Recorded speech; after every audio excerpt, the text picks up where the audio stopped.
Vibrant academy of science मध्ये मी आपले स्वागत करतो. प्रथम म्हणजे ज्या विद्यार्थ्यांनी चॅनलला अजून लाईक केलेलं नाहीये त्या विद्यार्थ्यांनी पहिल्यांदा चॅनलला लाईक करा, सबस्क्राईब करा, कारण की सबस्क्रायबर आपल्याला चेन वाढवायची आहे. तुमच्या मित्रालाही सेंड करा आणि त्यालाही सबस्क्राईब करायला लावा. ठीक आहे, आपण टॉपिक बघत होतो ऑसिलेशन. आपण काही प्रॉब्लेम्स बघितले होते मागच्या लेक्चरला. आता आपण बघणार आहे ऑसिलेशन्स मधला पार्ट, तो म्हणजे आहे फ्री ऑसिलेशन्स. फ्री ऑसिलेशन्स आणि त्याच्या शेजारीच आहे दुसरा forced oscillations. Forced oscillations, free oscillations आणि फोर्स्ड ऑसिलेशन्स. मी फ्री ऑसिलेशन्स आणि फोर्स्ड ऑसिलेशन्स मध्ये डायरेक्टली शिकत असताना डिफरन्सेस शिकणार आहे, म्हणजे मला प्रॉब्लेम येणार नाही. तर त्यातला पहिला डिफरन्स आपण बघूया. फ्री ऑसिलेशन्स मध्ये free oscillations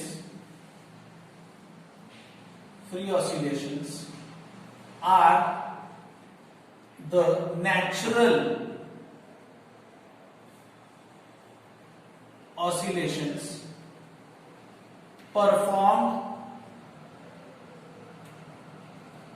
by a body. जे नॅचरल ऑसिलेशन्स होतात, जे नॅचरली, जिथे आपण काहीच करत नाही, त्याला आपण म्हणतो फ्री ऑसिलेशन्स. आणि फोर्स्ड ऑसिलेशन्स मध्ये म्हणजे काय येणार? Forced oscillations. बघा, forced oscillations are the oscillations which are performing SHM due to external force. त्याला म्हणतो आपण फोर्स्ड ऑसिलेशन्स. मी फ्री ऑसिलेशनचं एक्झाम्पल जर तुम्हाला म्हटलं फ्री ऑसिलेशन, तर हे फ्री ऑसिलेशन. एकदा आपण हा पेंडुलम आहे, या पेंडुलमला पुश केलं, बघा हे हलतंय आणि ऑटोमॅटिकली थांबलं. हे झालं. जर ते थांबत असेल ऑटोमॅटिकली नैसर्गिकरित्या, तर मी काय म्हणणार, ते काय आहे? फ्री ऑसिलेशन्स आहे. आणि फोर्स्ड ऑसिलेशन म्हणजे काय? ऑसिलेशन चालू आहे, चालू आहे, चालू आहे. जसे ते कमी व्हायला लागतायत तसं मी परत पुश करतोय. जसं ते कमी व्हायला लागतायत तर मी परत पुश करतोय. जे कमी व्हायला लागले की मी पुश केलं, कमी व्हायला लागले की मी पुश केलं. म्हणजे काय? इथे एक्सटर्नल फोर्स रिक्वायर्ड आहे, तर इथे एक्सटर्नल फोर्सची गरज नाही. आणि हाच आहे आपला दुसरा पॉइंट. दुसऱ्या पॉइंट मध्ये लिहितो no external force is required. आणि इकडे काय बघा, दुसरा point, external force is required. बरोबर. एक्सटर्नल फोर्स समज रिक्वायर्ड नसेल तर आपण काय म्हणणार आहे? कसले ऑसिलेशन्स आहेत? फ्री. आणि जर एक्सटर्नल फोर्स पाहिजेच प्रत्येक वेळी तरच ते मेंटेन राहणार ना ऑसिलेशन. हे ऑसिलेशन्स कमी व्हायला लागले तर मी काय म्हणणार, ते कसले आहेत? फ्री आहेत. आणि हे जर कमी होत असताना मी परत पुश केलं, ढकलून दिलं, परत पुश केलं. जसं झोपाळ्याला बघा, झोका कमी झाला की आपण परत पुश करतो, झोकाळा कमी झाला की आपण परत पुश करतो. म्हणजे तो कशाचा प्रकार आहे? तर तो प्रकार आहे बघा फोर्स्ड ऑसिलेशन्सचा. तो कशाचा प्रकार आहे? फोर्स्ड ऑसिलेशन्सचा प्रकार आहे. ठीक आहे, हे झाले आपले 2 पॉइंट्स. आपल्याला 2 मार्काला पडेल किंवा मॅक्स टू मॅक्स अगदी 1 मार्काला सुद्धा येऊ शकेल. 4 मार्काला वगैरे काय हा क्वेश्चन येणार नाही.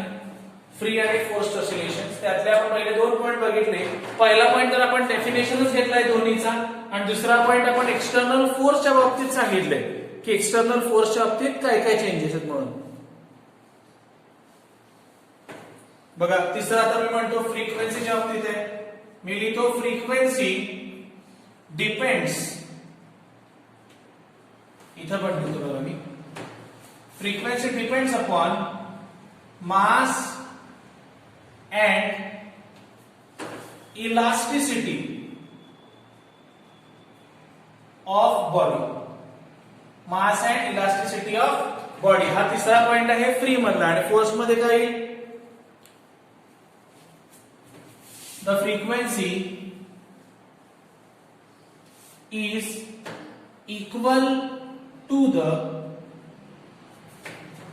external force applied. मी काय म्हणले बघा, फोर्सच्या बाबतीत ती फ्रिक्वेन्सी आहे ती एक्सटर्नलवर डिपेंडेंट आहे. म्हणजे मी काय म्हणतोय, फ्रिक्वेन्सी म्हणजे काय, हे बघा, number of oscillations performed in a unit time, he frequency आहे. आता फोर्स ऑसिलेशन मध्ये एकदा तुम्ही पुश केलं की ते असं असं कमी होत होत होत होत शून्य येतं. म्हणजे भरपूर वेळा ते कधी होईल, जेव्हा खाली वजन कमी असेल आणि तुम्ही फोर्स एकदमच पहिल्यांदा जास्त द्या, बरोबर ना. नंतर परत फोर्स द्यायचा नाहीये कशाला, फ्रीला. म्हणजे जर खाली वजन कमी असेल आणि जर ती बॉडी इलास्टिक असेल तर अशा वेळी आपण काय म्हणणार आहे, याची फ्रिक्वेन्सी जास्त असेल. पण इकडे कसं आहे, इकडं फ्रिक्वेन्सी कॉन्स्टंट राहावी, ती फ्रिक्वेन्सी तेवढीच राहावी, म्हणून आपण काय करतो, फ्रिक्वेन्सी कमी व्हायला लागली पुश केलं, कमी व्हायला लागले की पुश केलं, कमी व्हायला लागले की पुश केलं. आणि आपण काय करतोय, फ्रिक्वेन्सी कॉन्स्टंट ठेवण्याचा प्रयत्न करतोय. मग अशाला आपण काय म्हणणार आहे, ते कसले ऑसिलेशन्स आहेत, तर ते फोर्स्ड ऑसिलेशन्स आहेत. कसले ऑसिलेशन्स आहेत, ते फोर्स्ड ऑसिलेशन्स आहेत. ठीक आहे, हा झाला बघा आपला तिसरा पॉइंट. आपण पहिल्या पॉइंट मध्ये डेफिनेशनच्या बाबतीत बोललोय, दुसऱ्या पॉइंट मध्ये आपण एक्सटर्नल फोर्सच्या बाबतीत बोललोय आणि तिसऱ्या पॉइंट मध्ये आपण कोणत्या बाबतीत बोललोय, फ्रिक्वेन्सीच्या बाबतीत बोललोय. आता आपण आपला बघूया चौथा पॉइंट. चौथ्या पॉइंट मध्ये आपण कशा बाबतीत बोलणार आहे, ठीक आहे, मी लिहितो बघा चौथा point. The free oscillations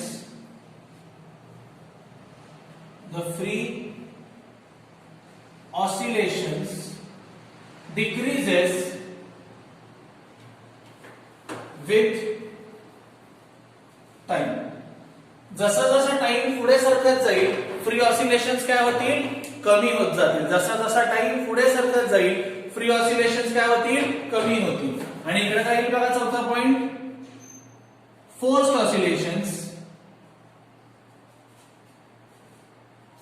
oscillations are constant.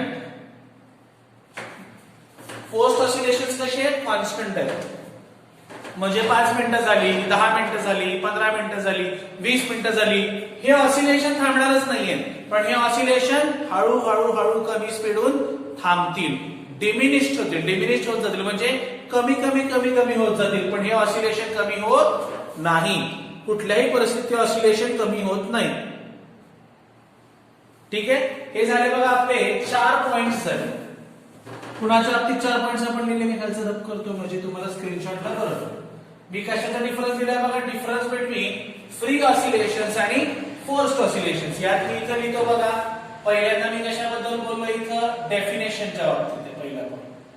ठीक आहे, दुसरा पॉइंट कशाच्या बाबतीत आहे, एक्सटर्नल फोर्सच्या बाबतीत आहे दुसरा पॉइंट. तिसरा पॉइंट कशाच्या बाबतीत आहे, फ्रिक्वेन्सीच्या बाबतीत आहे. आणि चौथा पॉइंट कशाच्या बाबतीत आहे, ऑसिलेशन्सच्या बाबतीत आहे, नंबर ऑफ ऑसिलेशन्सच्या बाबतीत आहे. हा झाला चौथा पॉइंट. असे आपण 4 पॉइंट्स वरती डिफरन्शिएट केलेला आहे. ठीक आहे, कशा किती पॉइंट्स वरती डिफरन्शिएट केलंय, 4 पॉइंट्स मध्ये आपण डिफरन्शिएट केलेलं आहे. जर तुम्ही साईडला हे पण लिहिलं तर 1 नंबर, म्हणजे तुम्हाला 2 पैकी 2 मार्क शुअर मिळतील इव्हन. आणि तुमचा राहिलेला जो उर्वरित पेपर आहे तिथेही तुम्हाला खूप चांगल्या पद्धतीने मार्क दिले जातील. कारण की तुम्ही इथं क्लिअर इंडिकेशन केलंय की माझा दुसरा पॉइंट हा दोन्ही साईडला एक्सटर्नल फोर्स बद्दल बोलेल, माझा तिसरा पॉइंट दोन्ही साईडला फ्रिक्वेन्सी बद्दल बोलेल, माझा चौथा पॉइंट दोन्ही साईडला ऑसिलेशन्स बद्दल बोलेल. ऑसिलेशन्स पेक्षा मी म्हणेन इथे अजून जर मला परफेक्ट पाहिजे असेल तर मी म्हणेन नंबर ऑफ ऑसिलेशन्सच्या बाबतीत बोलेल. कशा बाबतीत बोलेल, नंबर ऑफ ऑसिलेशन्सच्या बाबतीत बोलेल. मग तर ते जास्त क्लिअर होईल. ठीक आहे, कळालेलं आहे फ्री ऑसिलेशन्स आणि फोर्स्ड ऑसिलेशन्स. 4 पॉइंट्स घेतलेले आहेत, स्क्रीनशॉट घ्या.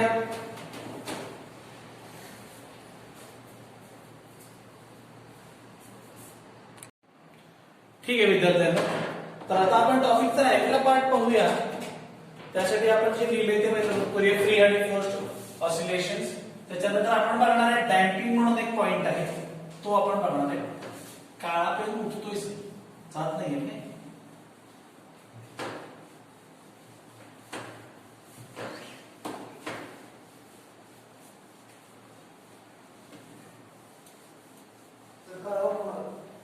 थोडं दाखवणं थोडं पडतंय काळा ते होते ना. ठीक आहे, आता आपण नेक्स्ट पॉइंट बघतोय बघा, डॅम्प्ड ऑसिलेशन्स म्हणून आहे आपला नेक्स्ट पॉइंट. नेक्स्ट पॉइंट आहे आपला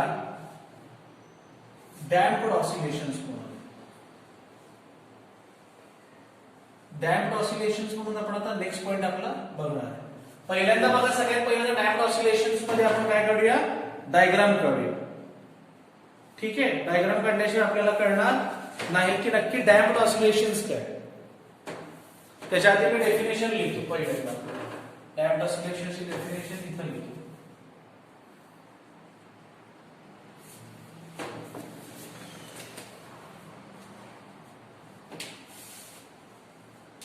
The oscillation, the periodic oscillations, the periodic oscillations gradually decreasing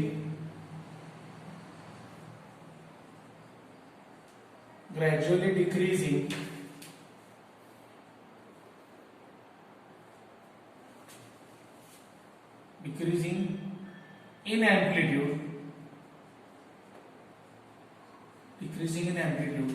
are called damped harmonic oscillations.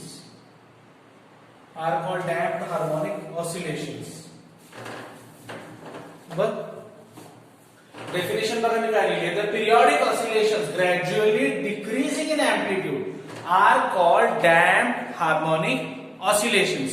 म्हणजे हे बघा, समज ऑसिलेशन आपण असं पकडलं, पूर्ण होत होतं पहिलं, नंतर हळूहळू काय झालं, ऑसिलेशन्स कमी झाले, एम्प्लिट्यूड कमी झालं बघा. एम्प्लिट्यूड बघा अजून कमी झालं. बरोबर का? ऑसिलेशन्स हळूहळू कमी येत गेले. मग त्याला आपण काय म्हणणार आहे, डॅम्प्ड ऑसिलेशन्स म्हणणार आहे. त्याला आपण काय म्हणणार आहे बघा, डॅम्प्ड ऑसिलेशन्स म्हणणार आहे.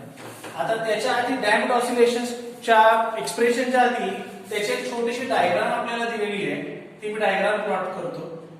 ही आहे बघा स्प्रिंग, लक्ष द्या इथे. हे काय आहे, रिजिड सपोर्ट म्हणजे स्लॅब म्हणायचं. सॉरी, ही स्लॅब जो दिसतोय वरचा, तो स्लॅब म्हणजे रिजिड सपोर्ट. ही आहे बघा स्प्रिंग,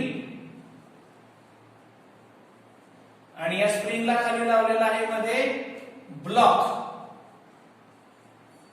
या ब्लॉकला खाली आपण अशी अरेंजमेंट केली आहे, आणि आपण एक असं स्ट्रक्चर ड्रॉ करून ठेवलेलं तयार केलं. आणि या स्ट्रक्चरच्या वर असं एक स्ट्रक्चर दिसते.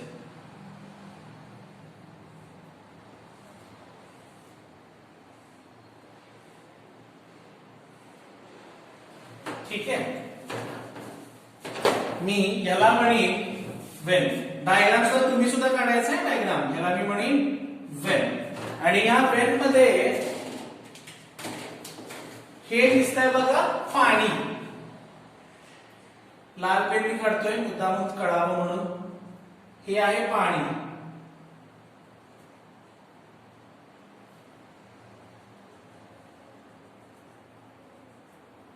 हे पाणी आणि हे भांड आहे. हे काय आहे, भांड आहे. म्हणजे काय म्हणू शकतो आपण,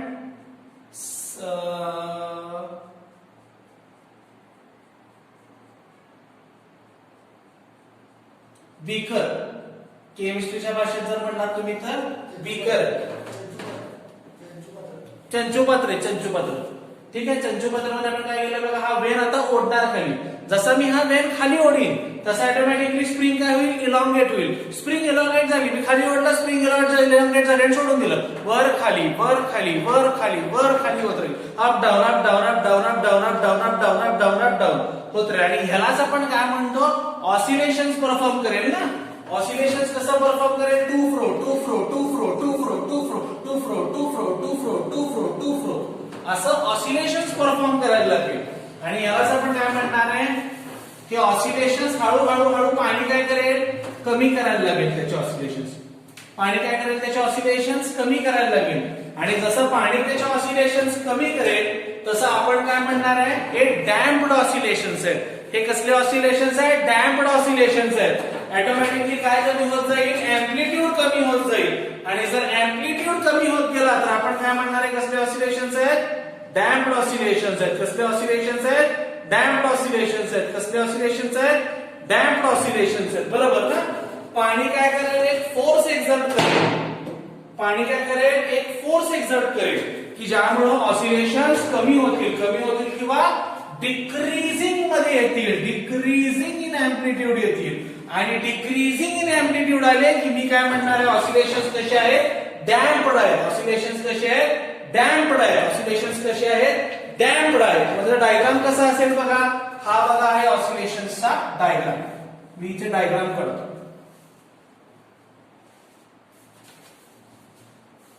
ह्याला म्हणायचं प्लस एक्स, ह्याला म्हणायचं मायनस एक्स. हे डिस्प्लेसमेंट्स आहे. ठीक आहे, इथून डायग्राम सुरू होईल.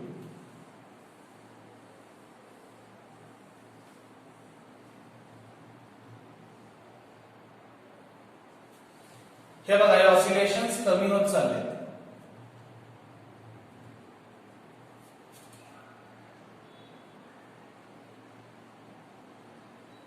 दिसतंय का? ऑसिलेशन्स काय होत चालले? कमी होत चालले, कमी होत चालले, कमी होत चालले, कमी होत चालले. आणि शेवट ऑसिलेशन्स संपतील आणि तो वेन जो दिसतोय तो वर अप अँड डाऊन करायला लागलाय, तो वेन थांबेल.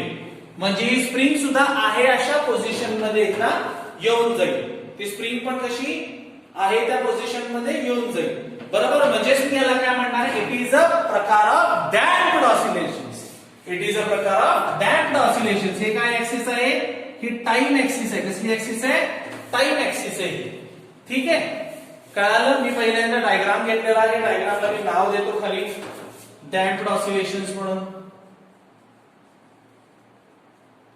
डॅम्प्ड ऑसिलेटर हे मशीन आहे ना, मशीनला नाव काय असते? Damped oscillator. ठीक आहे, स्क्रीनशॉट मारून घ्या.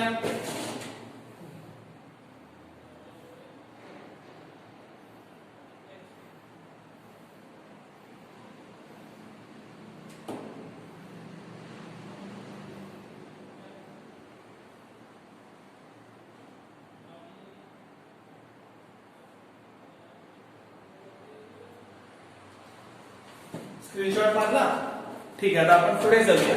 म्हणजे मी काय काय काढलं? मला डॅम्प्ड ऑसिलेटर काढला आणि डिस्प्लेसमेंट टाइम ग्राफ पण काढला. मी इथे हे पण लिहितो, डिस्प्लेसमेंट टाइम ग्राफ. मी डिस्प्लेसमेंट टाइम ग्राफ सुद्धा ड्रॉ करून टाकला. ठीक आहे, नाव द्या सगळ्याला डिस्प्लेसमेंट टाइम ग्राफ वगैरे.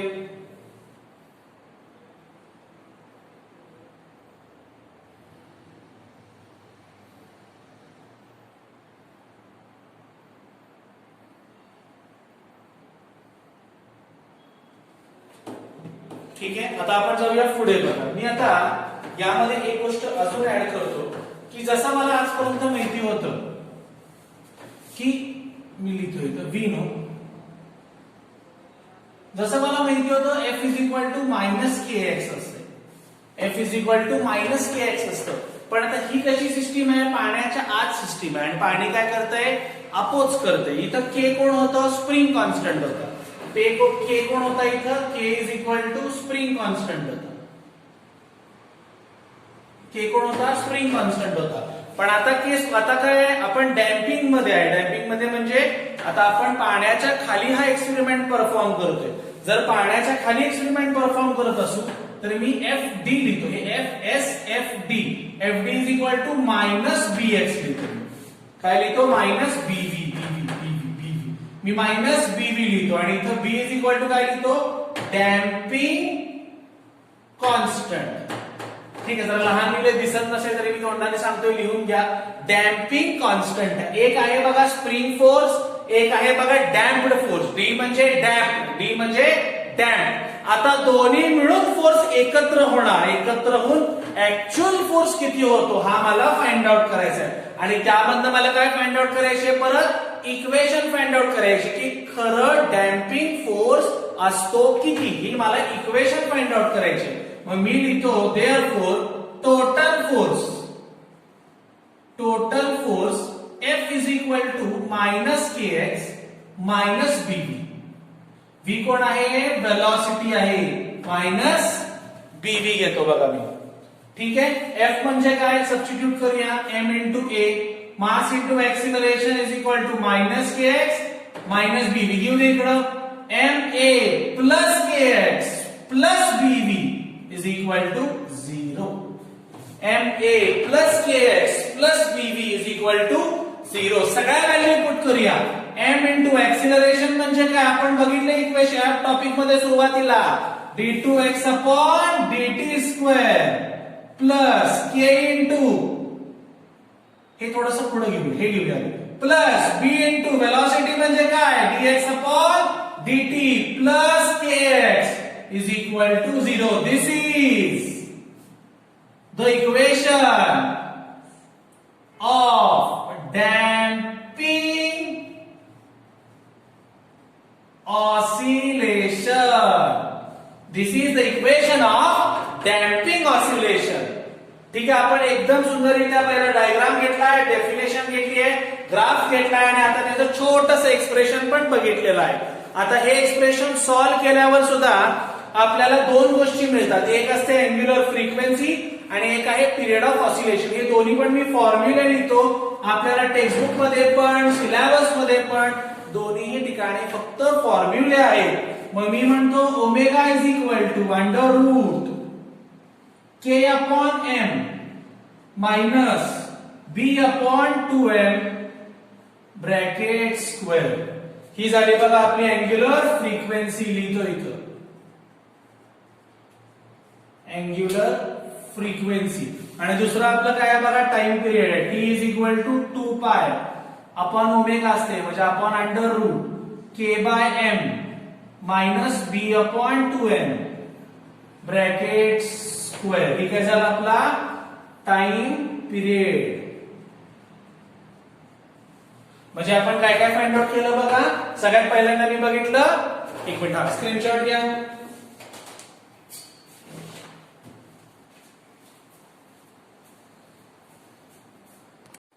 ठीक आहे.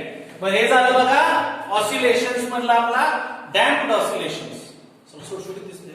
डॅम्प्ड ऑसिलेशन्स झालं. ठीक आहे. आता डॅम्प्ड ऑसिलेशन्स नंतर आपण प्रॉब्लेम घेऊया आपला.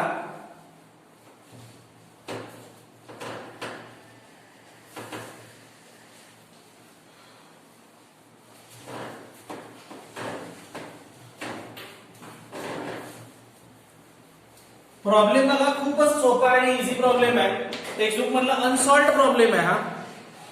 प्रॉब्लेम नंबर आहे 12. ठीक आहे. मी प्रॉब्लेम बघा सांगतो काय आहे. क्वेश्चन नंबर 12 मध्ये the total energy of a body of mass 2 kg म्हणजे गिवन काय दिलंय, गिवन दिलेला आहे मास 2 kg सांगताय. मास 2 kg. प्रत्येकाने टेक्स्टबुक घ्या आता. Page number 130. टेक्स्टबुकचा पेज नंबर 130 पुढे सुपरपोजिशन ऑफ वेव्हज टॉपिक आहे. त्याच्यातला हा 12वा क्वेश्चन आहे. ठीक आहे. मास दिलंय 2 kg. टोटल एनर्जी दिली आहे. एनर्जी म्हणजे ई दिली आहे. किती दिली आहे 40 जूल. आणि टू फाइंड काय म्हणताय, फाइंड द वेलॉसिटी. वेलॉसिटी म्हणजे व्ही. आता प्रश्न येतो टोटल एनर्जी दिली आहे. टोटल एनर्जीच्या फॉर्म्युल्यामध्ये कुठं पण वेलॉसिटी येत नाही. मग आता मला सांगितलंय मीन पोझिशनला आहे. मग मी इथे बघा डायग्राम काढतो. लक्ष द्या. हा आहे पेंडुलम, हा तुमचा रिजिड सपोर्ट. ठीक आहे. मी हे सांगितलंय मीन पोझिशन म्हणून. ही बघा दुसरी पोझिशन, ही बघा तिसरी पोझिशन. ही कसली पोझिशन आहे एक्स्ट्रीम. ही कसली पोझिशन आहे मीन. ही कसली पोझिशन आहे एक्स्ट्रीम.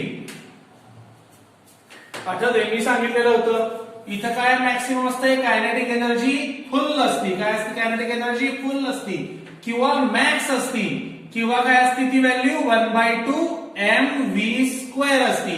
आणि पोटेन्शियल एनर्जी या पॉइंटला काय आहे 0 आहे. किती आहे 0. म्हणजे कायनेटिक एनर्जीच ही टोटल एनर्जी आहे मीन पोझिशनला.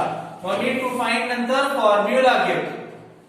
फॉर्म्युल्यामध्ये मी लिहीन total energy is equal to potential energy plus kinetic energy. पण मीन पोझिशनला पोटेन्शियल एनर्जी 0 आहे प्लस 1/2 mv². आणि ह्याची व्हॅल्यू तुम्हाला दिलेली आहे 40. मग मी इथे पलीकडे घेऊ का कधी तर इज इक्वल टू बघा टोटल एनर्जीची व्हॅल्यू किती आहे 40 इज इक्वल टू 1/2 mv². 2 गेला इकडे 40 into 2 is equal to mv². काही बुद्धी वापरलेली नाहीये. 40 into 2 80 येणार बघा. 80 is equal to mv² divided by m घेऊया. 80 upon m is equal to v². m किती दिलाय 2 kg दिलाय. m किती दिलाय 2 kg दिलाय. मग आपण व्हॅल्यू टाकूया 2 kg. 80 अपॉन 2 इज इक्वल टू v². म्हणजे v² इज इक्वल टू किती आलं v² इज इक्वल टू येते बघा 40. म्हणजे v is equal to square root 40. आता विद्यार्थ्यांनो आपण लॉग अँटी लॉग शिकलेलो आहे. Sine inverse cos inverse tan inverse शिकलेलो आहे. स्क्वेअर शिकलेलो आहे. स्क्वेअर रूट शिकलेलो आहे. त्यात स्क्वेअर रूट 40 चा किती येतो तर 40 चा स्क्वेअर रूट येतोय बघा 6.324. कशाबद्दल बोलले का काय क्वेश्चन मध्ये कशात काढाय म्हणून सेंटीमीटर पर सेकंड. आन्सर आली बघा वेलॉसिटी काढली आपण. यात सर्वात महत्वाचं काय आहे तर सर्वात महत्वाचा पॉइंट हा दिसतोय. मी इथे एक्सप्लेन केलेलं आहे. कॅल्क्युलेशन करणं काय अवघड नाहीये पण तुम्हाला समजलं पाहिजे की मीन पोझिशनला ही सगळी कायनेटिक एनर्जीच असते. पोटेन्शियल एनर्जी नसती. म्हणजे कायनेटिक एनर्जी आणि पोटेन्शियल एनर्जी शून्य आहे. मग मी काय लिहिलं total energy is equal to potential plus kinetic. Potential तर शून्यच आहे. मग राहिलेली काय आहे फक्त कायनेटिक. मी ती लिहून सॉल्व्ह करून आन्सर काढला बघा v is equal to 6.324 centimetre per second. ठीक आहे. हा झाला आपला एक प्रॉब्लेम. राहिलेले प्रॉब्लेम कडे घ्यायची थोडीशी थिअरी राहिली आपण नेक्स्ट लेक्चरला बघूया. तोपर्यंत आपल्या चॅनलला लाईक करायला विसरू नका आणि सर्वात महत्त्वाचं सबस्क्राईब करा. ती बेल आयकॉन दिसते ती क्लिक करा आणि मॅक्स टू मॅक्स मित्रांपर्यंत शेअर करा. आणि याच्याबरोबर अजून एक अशी गोष्ट सांगायची राहिली की आपल्या 12वीच्या ऍडमिशन्स ओपन आहेत. जर तुमच्या ओळखीत कोणी असेल तर त्यांना 12वीच्या ऍडमिशन साठी आपल्याला सांगा. आपल्या अकॅडमीचं नाव सुचवा. तुमचे लहान बहीण भाऊ जरी असतील तरी आपल्या 11वीच्या ऍडमिशन सुद्धा चालू झालेले आहेत. त्याच्या बाबतीत ही सांगा क्लासच्या असो किंवा अकॅडमीच्या असो दोन्ही ऍडमिशन चालू झाले आहेत. तुर्तास थांबूया आपण. धन्यवाद.